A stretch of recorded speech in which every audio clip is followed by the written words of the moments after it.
श्री श्याम, जय श्री श्याम, जय श्री श्याम, जय श्री श्याम, जय श्री श्याम, जय श्री श्याम, जय श्री श्याम, जय श्री श्याम, जय श्री श्याम, जय श्री श्याम, जय श्री श्याम, जय श्री श्याम। गाजियाबाद से हैं सचिन और सुमन। रहने वाले भी घंटाघर के पास ही हैं और ये एक बड़ी रामलीला ग्राउंड है जिसे घंटाघर की रामलीला ग्राउंड कहा जाता है। इनका ये कहना है कि नितिन और भी बहुत सारी जगह हैं, कवि नगर और बहुत इन्होंने लिखवाए हैं। वैसे उन सभी चीज़ों का मैटर नहीं बनता कि मैं आपको बताऊं कहाँ कहाँ रामलीला लगती है, बट मेन बात यह है कि ये घंटाघर का जो रामलीला ग्राउंड है ये गाजियाबाद का शायद इनके हिसाब से कि सबसे बड़ा ग्राउंड है, जिसमें बहुत सारे झूले, बहुत सारी चीज़ें, खाने पीने का, घूमने का बहुत कमाल का होता है। और यहाँ जो रामलीला भी खेली जाती है वो भी कमाल होती है। इसमें किरदार बड़े अच्छे से परफॉर्म करते हैं, बेहतरीन होता है। हर साल ये रामलीला ग्राउंड में आते थे और अपने परिवार के साथ आते हैं। एक बेटी है, एक बेटा है, उन दोनों को लेकर आते हैं और घर से इतनी दूर है कि पैदल का रास्ता है। पैदल पैदल आते हैं, पैदल पैदल जाते हैं। तो कोई कभी समस्या ऐसी हुई नहीं। 2-4 झूले झूलते हैं, आइसक्रीम वगैरह खाते हैं और डिनर करते हैं, आ जाते हैं। कहते हैं कि हम हर साल रामलीला जब भी जाते हैं तो जितने दिन भी लगता है तो उसमें से मैक्सिमम 3 दिन तो हम जाते हैं। एक छोटी सी दुकान है जैसे ये चलाते हैं और कहते हैं कि मेरे पिताजी पहले उस दुकान को चलाते थे, माताजी भी उनके साथ बैठा करती थी दुकान पे, लेकिन अब उनकी व्यवस्था ठीक नहीं रही और उस दुकान पर अब मैं हूँ। देखिए, 2 बातें जरा ध्यान से सुनिएगा। पहली बात, ये बाबा शाम को ना मानते, ना जानते, ना इन्हें कुछ पता। दूसरी बात, जिस दुकान पे ये काम कर रहे हैं वो दुकान इनके नाम पर नहीं है, लेकिन काम कर रहे हैं। समझ गए ना? तीसरी बड़ी बात जो इंटरेस्टिंग है, इस दुकान पे इनके चाचा भी बैठते हैं और चाचा इनसे तमाम वो काम करा रहे हैं जो कि मालिक का तो नहीं है। भाई मालिक ही हैं ये दुकान पे। पूरे दिन की मेहनत ये सचिन ही कर रहे हैं और उल्टा सीधा सुमन को भी सुनना पड़ता है, क्योंकि इनके चाचा चाची भी उसी मकान में शिफ्ट हुए हैं 2022 में, जिस मकान में ये लोग रहते हैं। ये अपना मकान बाबूजी का है, जिनके साथ ये रहते हैं, जिनकी दुकान पे सचिन काम कर रहा है। मतलब अपने पापा की दुकान पे तो है, लेकिन वो इसके नाम पर नहीं है। बड़ी अजीब सी बात बताऊं, इसके पापा से कैसे इनके चाचा ने 2017 में अपना नाम भी इस प्रॉपर्टी में करवा लिया। इसमें कुछ इन्होंने जो कंडीशन रखी हुई है वो ये कि अगर सचिन के पापा ये दुकान छोड़ते हैं, वो नहीं बैठते, कोई भी समस्या होती है, तो उसके पूरे मालिक चाचा होंगे, यानी सचिन का कोई मतलब नहीं है। अगर देखा जाए तो बेटे का ही बनता है, लेकिन लिखवा रखा है उस पर बाकायदा रसीद, स्टैम्प, सब कुछ। तो अब इसके नाम तो कुछ होगा नहीं, लेकिन इसमें एक कंडीशन है। इनके पापा चाहें तो इसे कभी भी चेंज कर सकते हैं, लेकिन उनके पापा को ये बात पता हो तभी तो चेंज करेंगे। उन्हें इस कागज में नई एंट्री जो हुई है उसके बारे में पता ही नहीं था। सचिन और सुमन जब मेला जाते थे तो घर में जो बाकी छोटे बच्चे हैं उनको भी ले आते थे।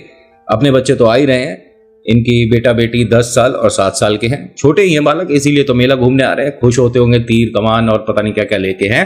होता क्या है कि घर के बाकी बच्चे भी इनके साथ ही जाते हैं। घर में इनके आगे वाले कमरे में एक फैमिली रहती है जो कि किराए पर है और उनके एक बच्चा है और उनका कोई रिलेटिव आया हुआ था। मतलब टोटल इनके साथ सचिन और सुमन के साथ करीब 9 बच्चे थे।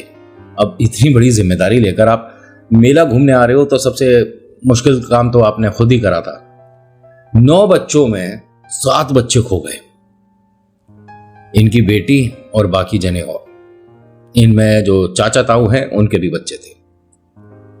इनका बेटा और एक गुड़िया और जो कि किराएदार की बिटिया थी, वो इनके पास खड़े रह गए और 7 बच्चे गुम गए। अब इनका ये कहना है कि नितिन बहुत बड़ा मेला है, इसमें बहुत मुश्किल हो जाएगी अगर हाथ छूट जाए। जैसे ही ऐसा हुआ, और ये कब हुआ, जब ये मेले में कहते हैं कि हम मेन रोड से आए थे, इसके रास्ते 2 हैं कोई, और मेन रोड से आने के बाद हम मेला घूमना शुरू कर चुके थे। हमने झूले झूल रहे थे, उसके बाद हमने सभी ने वहाँ आइसक्रीम खाई, बच्चों ने छोटी छोटी चीज़ें खरीदी, शॉपिंग करी, गुड्डे गुड़िया खरीदे, एक छोटी सी ढोलक भी खरीदी। जो आपने बताया, देखिए मैं सब बोल रहा हूँ यहाँ से, ऐसा नहीं कि मन से कुछ भी चल रहा है। और सुमन ने एक छोटी सी रिक्वेस्ट करी कि मैंने यहाँ एक दुकान देखा है, वैसे वहाँ पर लगते हैं ना छोटे छोटे स्टॉल लगते हैं, उस दुकान पे बड़ी प्यारी मूर्तियाँ हैं हमारे ईश्वर की। उस पे कहती हैं कि मुझे गणपति की मूर्ति चाहिए जो कि ढोलक के साथ हो। आपने देखा हो अगर, जो खड़े गणेश जी हैं और उनके हाथ में ढोलक है और उनका एक पैर उन्होंने दूसरे पैर के थोड़ा सा क्रॉस में रखा है, वो बहुत ज़्यादा लकी होती है। अगर नहीं पता तो मैं आपको बता दूं। सचिन ने कहा कि तुमने वास्तव में देखी है? उसने कहा हाँ, मतलब चलते चलते एक झलक देखी थी तो मुझे ऐसा लगा कि वो गणपति के हाथ में मैंने ढोलक देखी है। अगर ऐसा है तो किसी के लेने से पहले हम फटाफट पहुंचते हैं, पता करते हैं कितने की। अब वो वहाँ पहुँचे तो उन्होंने कहा भाई साहब 10 मिनट पहले ही कोई लेकर गया है, और वो एक ही थी, और वैसी लाने में मतलब ये मानिए कि हमने बहुत कोशिश करी लेकिन नहीं मिली। अब इन्हें बड़ा दुख हुआ इस बात को लेकर कि मतलब ज़माने से ढूंढ रहे थे और किस्मत ही होती है ऐसी मिल जाए। बाजार में ढूंढ लेना कभी आपको मौका मिले, और मिले तो इंस्टा पे मुझे उसको भेजना, बताना फोटो की हाँ नितिन यही कह रहे थे तुम। होता क्या है कि यहाँ सचिन सुमन सभी बच्चों से कहते हैं कि अब आखिरी कोई भी एक झूला झूल लो, क्योंकि सबने खाना खा लिया है तो बड़ा वाला झूला और नहीं झूलना है, कोई छोटा सा जो बच्चों वाला झूला होता है उसे झूल लो, फिर घर चलेंगे। नहीं नहीं अंकल अभी और घूमना है। बच्चे इनके भी बोल रहे हैं कि पापा अभी थोड़ा और घूमना है, घर से हम इतनी दूर थोड़ी ना है, पास में ही तो घर है, चले जाएंगे। हमने कहा बेटा मेरे को सुबह दुकान जाना है, काम पे जाना है, और तेरी मम्मा को भी ट्यूशन जाना है, बच्चों को पढ़ाना होता है। ये घर पे जाके ट्यूशन वगैरह करती थी, पहले स्कूल में थी, लेकिन जब प्रेग्नेंट हुआ तो स्कूल से छुट्टी मिला, फिर दूसरा छुट्टी मिला, फिर उसके बाद सुमन ने कहा कि मैं बच्चों पे ज़्यादा ध्यान देना चाहती हूँ, स्कूल नहीं करूँगी। जबकि 2 रुपया आ ही रहा था घर में, कोई बात नहीं। सचिन ने भी इस बात का समर्थन किया और उसने कह दिया कि ठीक है कोई बात नहीं, आप घर पे रहो। अब ये घर से बच्चों को ट्यूशन पहले पढ़ा नहीं थी तो चाचा चाची को प्रॉब्लम हो रहा था, नहीं माहौल ख़राब हो रहा है ट्यूशन पढ़ने से, मतलब इनके घर का माहौल ख़राब हो रहा है। मम्मी पापा कोशिश करके सपोर्ट करना चाहते हैं अपनी बहू रानी को, लेकिन वही है ना कि तुम उनकी सुन रहे हो, हमारी नहीं सुन रहे, अब तुम्हारी बहू ज़्यादा हो गई, ये वाली बातें हो रही थी। अब ये बड़ी परेशानी का दौर चल रहा था और इन्होंने 3 साल बहुत कठिन समय देखा है। इतना कठिन समय देखा है कि इन दोनों को रोने के लिए इनके घर में कोई कमरा नहीं मिलता था। मतलब बहुत सारी चीज़ें आपने मुझे जो बताई है ना, सच में सर सल्यूट है आपको। और इतना दिल मजबूत होना तो आदमी हर परेशानी से जीत जाता है। होता क्या है कि ये यहाँ से मूर्ति पता करने जब गए थे, उसके बाद जैसा अंकल ने कहा, सचिन अंकल ने, कि आप सबको एक कोई लास्ट झूला झूलना है, तो सब लोग बच्चे तय कर लो कि कौन सा। अब बच्चों ने कुछ ने बताया ये वाला, कुछ ने बताया वो वाला, और हर झूले पे भैया पैसा लगता है ना, वो अपनी जेब भी देख रहा है। जो भी घर के बच्चे आए हैं उनके माता पिता ने, किसी ने भी अरे 100-50-500 कुछ तो देते कि मेला जा रहे हो, पैसा खर्चा होता है ना, बच्चे कुछ खाएंगे या झूला झूलेंगे। अब ये हर बार बच्चों को झूलना है और बच्चों को कुछ खाना है, तो उसमें पहले अपना बटुआ देखता था, मेरे पर्स में कितने पैसे हैं। मैं इसी वजह से कह रहे थे कि बस कोई आखिरी झूला झूल लो, पैसे बचे नहीं थे। सुमन भी अपने मतलब कुछ पैसे बचा कर लेके आई थी, 150 इनके पास भी थे। ये सिर्फ इसलिए लेकर आई थी कि मुझे मूर्ति, फोटो, तस्वीर कुछ अगर मेले में अच्छी मिल गई तो भगवान की लानी है।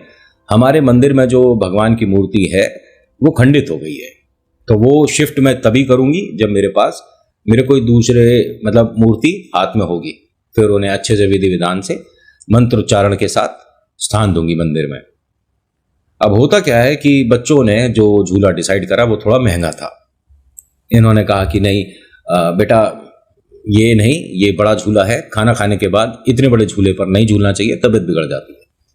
बच्चों को बहका रहे थे, लेकिन यहाँ पर एक आदमी एक औरत, और वो ये कहते हैं कि अरे भाई साहब आप ऐसा तो मत कहो, क्योंकि हम भी झूल रहे हैं, हमारे साथ भी छोटे बच्चे हैं, आप ऐसा मत कहिए, इससे कोई प्रॉब्लम नहीं होती है। उन्होंने कहा देखिए मैं तो अपने बच्चों को समझा रहा हूँ, आपसे और आपके बच्चों को तो नहीं कहा। उन्होंने कहा देखिए आप कैसी बातें कर रहे हो, आपको बात करने की तमीज़ नहीं है। अब इसने एकदम हाथ जोड़ दिया कि मैंने कुछ नहीं बोला आपको। उन्होंने कहा फिर भी बच्चों के सामने आप इस तरह से बात करेंगे? अब बच्चों को भी नहीं समझ आ रहा कि अंकल को, पापा को डांट क्यों पड़ रहा है। सुमन ने इनसे कहा कि ये तो कुछ भी नहीं बोले हैं और बात हम अपने बच्चों से कर रहे हैं, तो आप बीच में क्यों बोल रहे हो? उन्होंने कहा मैं इनसे बात कर रही हूँ, आप क्यों बात कर रहे हो? बताया कि मेरे हस्बैंड हैं और ये हमारे बच्चे हैं घर के, हम इन्हें चाहे झूला झुलाएं ना झुलाएं, आप कौन होते हो हमें कुछ बताने वाले? अरे बहन जी, आप तो गुस्सा हो गई, नाराज हो गई। देखिए अब एक काम करते हैं, ये जिम्मेदारी हमारी, हम सारे बच्चों को झूला झुलाएंगे। नहीं नहीं, हमें झूला नहीं झुलाना है, हम आगे चल रहे हैं और फिर हमारा घर भी जाने का टाइम है। अब ये दोनों मतलब जो आदमी औरत है, वो जो छोटे बच्चे इनके पास खड़े थे उन्हें बोलते हैं कि बेटा एक काम करो, आप आगे खेल के आओ, हम इन बच्चों को झूला झुलवाते हैं। मतलब अपने बच्चों को इतने बड़े मेले में कौन ऐसे भेजेगा? और वो छोटे ही बच्चे थे, कोई 12-13 साल के। ये मानो कि उन्हें 10-20-50 रुपए दिया था कि तुझे इतनी देर के लिए यहाँ पर खड़ा होना है, हम बात करेंगे, उसके बाद तू चला जाएगा। अब आप मेले में किसी से बात कर रहे हो, क्या उसकी शक्ल ध्यान रखेंगे? नहीं ना, आपके सामने से 1000 बच्चे जाएंगे आएंगे, आप किसी को देख के बता सकते हो मैंने किसको कब देखा था? अब ये सचिन और सुमन कहते हैं कि नहीं, आप हमारे बच्चों को क्यों झुला रहे हो? देखिए हमने थोड़ा बदतमीजी से बात कर दी और भगवान हमें ऐसे माफ नहीं करेगा, बच्चे तो भगवान का रूप होते हैं, प्लीज आप नाराज मत होइए, हम इन सभी की पर्ची लेते हैं। उसने कहा कि मतलब आप पक्का? उन्होंने कहा अरे मतलब ऐसी बात कर रहे हो आप? बिल्कुल पक्का। वो कोई भी झूला होता है, उसे शुरू होने में या कह सकता हूं उसे भरने में थोड़ा टाइम लगता है। अब सचिन और सुमन ने उनकी बात में हाँ कर दिया, चलो कोई बात नहीं। घर के 9 बच्चे, लेकिन इनके बेटे ने और जो इनके घर में एक और बिटिया थी, उसने मना कर दिया कि नहीं ये बड़ा झूला है, हम नहीं झूले, हमें डर लगता है। अरे बच्चों चलो चलो ना, बच्चों चलो ना, उन्होंने तो खूब कहा, लेकिन सचिन सुमन ने कह दिया कि नहीं नहीं, ये दोनों नहीं जाना चाहते, आप रहने दीजिए। भाई साहब देख लीजिए, फिर इन बच्चों को घर जाके बुरा लगेगा। उन्होंने कहा आप मान लो ये थोड़े जिद्दी है और नहीं कह रहे तो ये नहीं झूलेंगे, चलो कोई बात नहीं, हम बाकी बच्चों की टिकट लेते हैं, आप जब तक एक काम करिए यहाँ सामने बैठ जाइए, ये आपको भी झूलना है। उन्होंने कहा नहीं जी, हमें तो डर लगता है, हम ऐसे ही ठीक हैं। अब ये चारों सामने टेबल कुर्सी सी पड़ी थी, वहां पर बैठ गए। इनके बच्चे ने कहा कि मुझे वहां पर आइसक्रीम थी या कुल्फी थी, जो भी थी, कि पापा ले लो ना। इन्होंने पलटकर उन अंकल आंटी को देखा, उन्होंने कहा अरे आप खाओ आराम से, अभी तो झूला है, कम से कम 5-10 मिनट तो लगते ही हैं झूलने में ना, आप आराम करो, मजे करो, हम यहीं मिलेंगे आपको। जान ना पहचान, तूने अपने घर के 7 बच्चे किसी के हाथ में वैसे ही सौंप दिए। भाई साहब ये आइसक्रीम वगैरह खाकर आए और सचिन सुमन अपने बच्चों के साथ यहाँ बैठे हुए थे, इंतजार कर रहे थे, झूला रुक गया, सब लोग उतर रहे हैं, ना वो आदमी औरत आए, ना वो 7 बच्चे। इनके प्राण सूख गए। झूले के पास भागे भागे आए, हर तरफ देखते हैं, वो है ही नहीं। पूरा झूला एक एक सीट भरी हुई थी, ठीक है, उसमें से जो जो लोग उतरे हैं वो सब सामने से निकले हैं। भाई एक साथ 7 बच्चे आएंगे छोटे हम उम्र के, तो वो दिख जाएंगे। और वो जो आदमी औरत है वो देखने में मतलब हमसे तो ज्यादा ही पैसे वाले लग रहे थे, अच्छे कपड़े पहने थे और उनके चेहरे पर भी तेज था, चमक थी, बात करने में बीच बीच में इंग्लिश भी बोल रहे थे। झूले वाले से कहते हैं कि क्या सब लोग आ गए? उसने कहा हाँ भाई साहब। यहाँ कैमरा लग रहा है क्या? कह रहे नहीं भाई साहब, यहाँ कहाँ कैमरा लग रहा है हमारे यहाँ? नहीं, हमारे बच्चे के कोई औरत आदमी थे, वो झूलने को लेके गए थे। कह रहे क्या बोल रहे हो, आपको पता है? आप कह रहे हो आपके बच्चे और आपने किसी और को भेज दिया कि झूले, आप कहाँ गए थे? मैं तो सामने ही बैठा हूं, तो आपके सामने से वो बच्चे लेके गायब हो गया, कोई भूत प्रेत है क्या? अब इन दोनों के प्राण ऐसे हो गए कि ये क्या हुआ, किसी को जवाब देंगे नहीं देंगे घर पर जाकर, वो तो बाद की सिचुएशन है, लेकिन ये बहुत ज्यादा गंभीर बात हो गई कि 7 बच्चे गायब हैं। अब अनाउंस कराते हैं, भागते हैं, क्या कराएं? तो यहाँ सचिन और सुमन दोनों कंफ्यूज है, लेकिन अभी इनके साथ 2 छोटी छोटी ये जो नन्ही मुन्नी सी जिम्मेदारियां हैं ये भी तो हैं, इन्हें लेकर पूरे मेले में कैसे भागेंगे, कैसे क्या करें? अब बच्चों को ये नहीं कह सकते कि तुम अपने आप घर चले जाओ, घर भी दूर है, पैदल का रास्ता है, लेकिन देर है, अंधेरा है, अभी ये हुआ है, ना जाने और बुरा हो जाए, ये 2 बच्चे और हैं। अब ये ढूंढे जाए, दोनों कभी इस गली जाएं, कभी उस गली जाएं, कभी मेले में यहां भागें, बच्चों को आवाज दें, पसीना पसीना होए, 20 लोगों से बात कर ली और अपने दोनों छोटे बच्चों को भी साथ साथ ले लेके भाग रहे हैं। अब इन्हें यह हुआ कि मुझे कुछ भी समझ नहीं आ रहा, हार रहे हैं, थक रहे हैं, हाथ पैर कांप रहे हैं। अब ये उसी मूर्ति वाली दुकान के सामने से जब निकल रहे थे, दोबारा से इन्हें वैसे ही गणपति दिखे जैसे सुमन को चाहिए थे। ये रुकती है और कहती है कि मैं इन्हीं के बारे में तो बात कर रही थी, यही वाले गणपति। एक मिनट सचिन सुनिए, हम बच्चों को तो ढूंढ ही रहे हैं लेकिन गणपति मिल गए हैं। अब वो दुकान वाला कहता है कि ये बाबा श्याम की मूर्ति है। आप माई क्या बोल रही हो? नहीं नहीं, ये कौन है ये? हाँ ये बाबा श्याम है। तभी सचिन ने उन्हें देखा, फिर मूर्ति वाले को देखा। उसने कहा भैया आप यहाँ गणपति की मूर्ति होगी ना पहले? कह रहे नहीं, ये माई बाबा श्याम की मूर्ति को देख कर कह रही है कि ये गणपति की मूर्ति है। अरे ये बाबा श्याम है। नहीं नहीं, ये गणपति की मूर्ति है। अरे तुम ठीक हो क्या? भैया एक गिलास पानी मिलेगा? हाँ हाँ। वो वैसे ही बेचारी अपने सेंस में नहीं है, उसकी हालत दिमाग मतलब काम नहीं कर रहा है, बहुत परेशान है। उसने कहा काम करिए भाई साहब, आप ये जो बाबा श्याम की मूर्ति है ना, इसे हमें पैक करके दे दीजिए। कह रहे जी हमारे पास कोई बड़ी पैकिंग नहीं होती और ये मूर्ति थोड़ी सी बड़ी है तो हम कागज में लपेट के दे सकते हैं। कहते हैं कागज पे लपेट दो और आप अच्छे से मतलब पैक करना, क्योंकि हमें मेले में अभी बहुत भागा दौड़ी करनी है, बड़ी दिक्कत हो रही है। भागा दौड़ी करनी है सब ठीक है। अरे हमारे साथ बच्चे आए थे ना छोटे छोटे, वो खो गए। क्या बात कर रहे हो आप? बच्चे खो गए? आप वहां जाइए जहां पर अनाउंसमेंट होता है, जाकर और जल्दी करिए। और आगे आपको यहाँ पर पुलिस भी खड़ी है, वो भी आपकी मदद करेगी। कोई बच्चे की तस्वीर फोटो वगैरह कुछ हो हमें दे दो, हमारे पास अगर कोई आएगा तो हम झट से पहचान लेंगे। उन्होंने कहा भाई साहब इस वक्त किसी की तस्वीर फोटो नहीं है मेरे पास, मेरे को घर जाने में आने में तकरीबन आधा घंटा लगेगा और आधे घंटे में ना जाने कोई हमारे बच्चों को लेकर कहाँ निकल जाए, पूरा मेला ढूंढना है। कहते हैं मेला कोई छोटा थोड़ी ना है ये।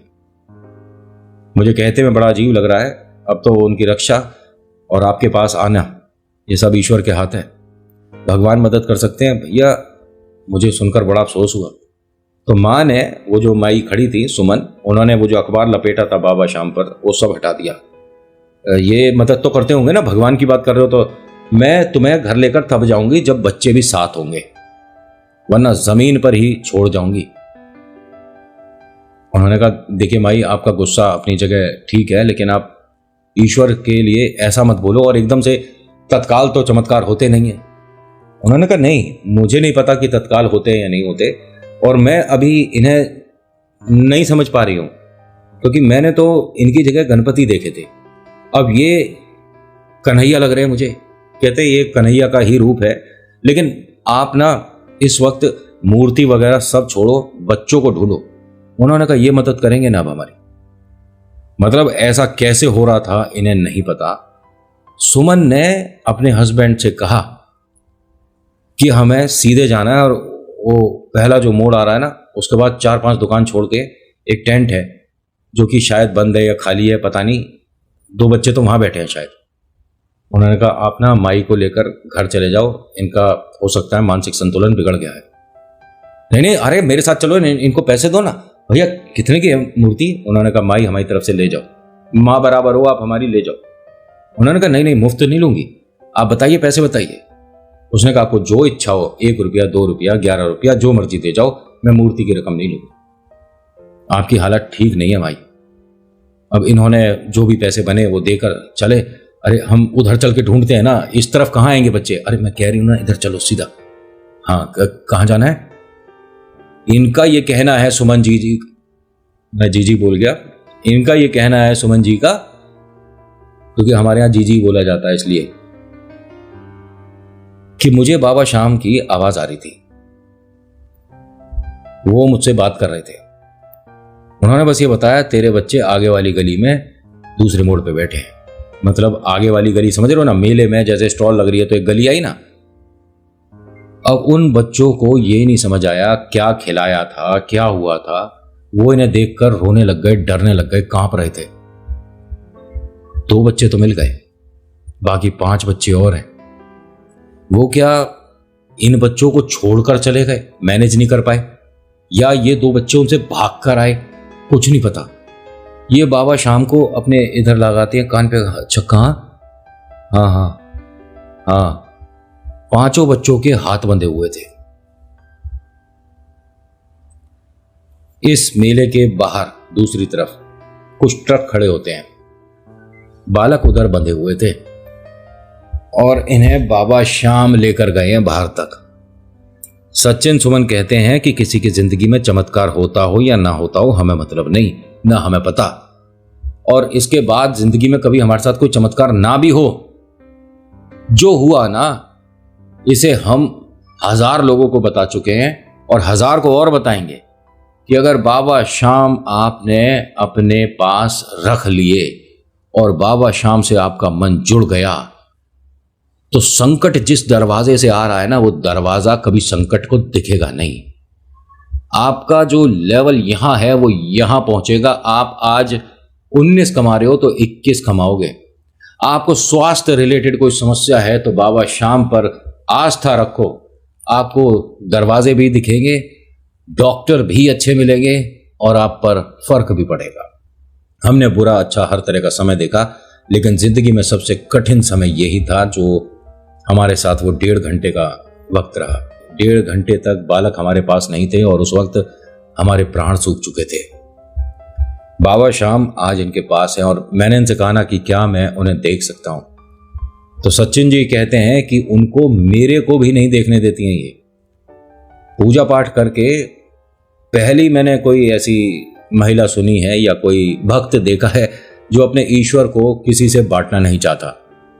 वो कहती हैं कि नहीं, और इन्होंने जो मुझे उसका मंदिर का फोटो भेजा ना अपने, उसमें बाबा श्याम की मूर्ति वास्तव में ढकी हुई है। इसे आप क्या कहोगे? श्रद्धा। मैं नहीं बांटूंगी किसी के साथ। मैं कहानी बता सकती हूं अपनी, जो मेरे साथ हुआ वो बता सकती हूं, लेकिन बाबा श्याम की तस्वीर नहीं दिखाऊंगी अपने घर में किसी को नहीं। उस मंदिर पे ये सोचिए इन्होंने बकायदा एक चटकनी लगा के छोटा ताला लगवा रखा है और अपने हस्बैंड को भी बोल रखा है सचिन जी को कि अगर बाई चांस मंदिर खुला रह गया और आपने मेरे पीठ पीछे इन्हें देखा तो फिर मुझसे बुरा कोई नहीं होगा। ये मेरे बाबा श्याम है, मेरे पिता है और इनका आशीर्वाद मेरे परिवार पर अब ऐसे ही आ रहा है तो ऐसे ही सही। मैं नहीं दिखाऊंगी किसी को इन्हें।